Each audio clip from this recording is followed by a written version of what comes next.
শুরু করছি আল্লাহর নামে, যিনি পরম করুণাময়, অতি দয়ালু। অধ্যায় 44, শাহাদাত। হাদিস নাম্বার 2461। হাদিস নাম্বার -2461।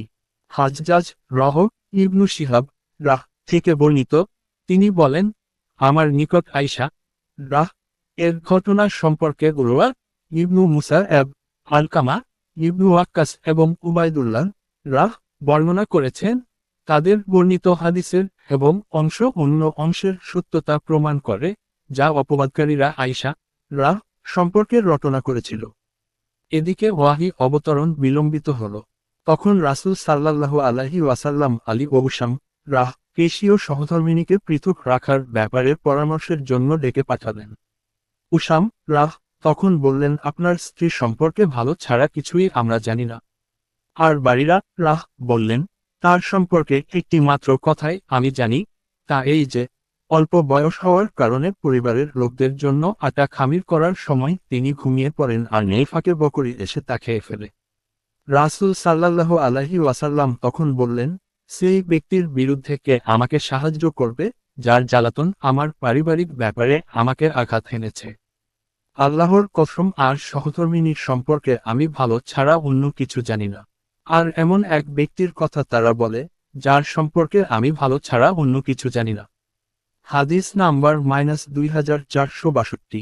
আবুল ইয়ামন রহ আব্দুল্লাহ ইবনু উমর রাহ থেকে বর্ণিত, তিনি বলেন, রাসূল সাল্লাল্লাহু আলাইহি ওয়াসাল্লাম ও উবাই ইবনু কাব আনসারী রাহ সেই খেজুর বাগানের উদ্দেশ্যে রওয়ানা হলেন, যেখানে ইবনু সায়াদ থাকত।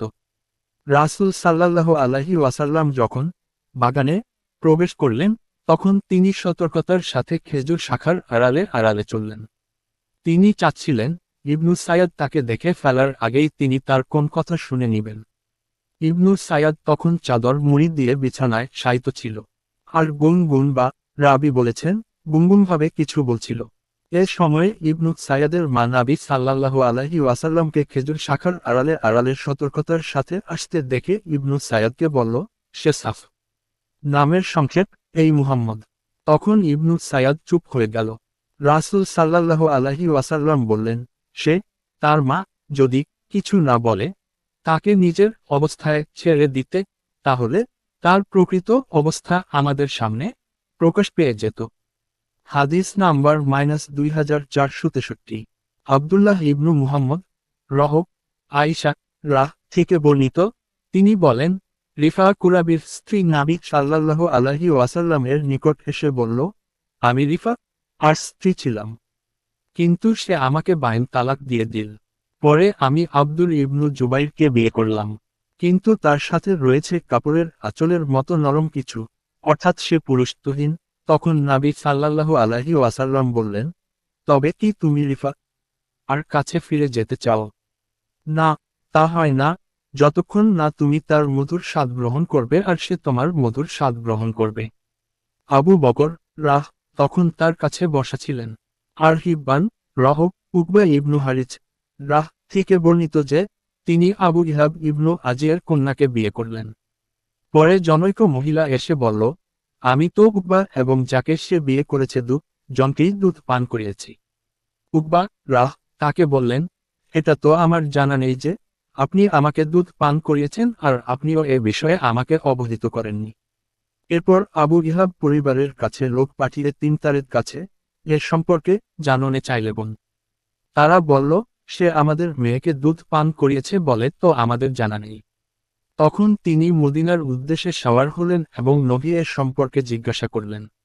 রাসূল সাল্লাল্লাহু আলাইহি ওয়াসাল্লাম বললেন, যখন এরূপ বলা হয়েছে তখন এটা আবু ইহাবের কন্যাকে বিয়ে করা কিভাবে সম্ভব?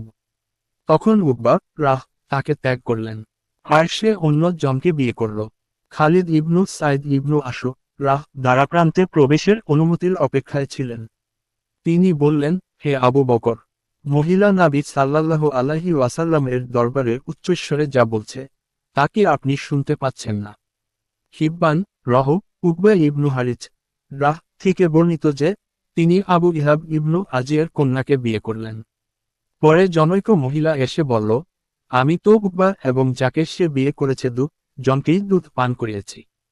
উকবা রাহ তাকে বললেন, এটা তো আমার জানা নেই যে আপনি আমাকে দুধ পান করিয়েছেন আর আপনিও এ বিষয়ে আমাকে অবহিত করেননি।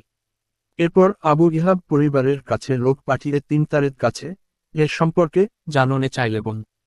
তারা বলল, সে আমাদের মেয়েকে দুধ পান করিয়েছে বলে তো আমাদের জানা নেই। তখন তিনি মদিনার উদ্দেশ্যে সওয়ার হলেন এবং নবী এর সম্পর্কে জিজ্ঞাসা করলেন। রাসূল সাল্লাল্লাহু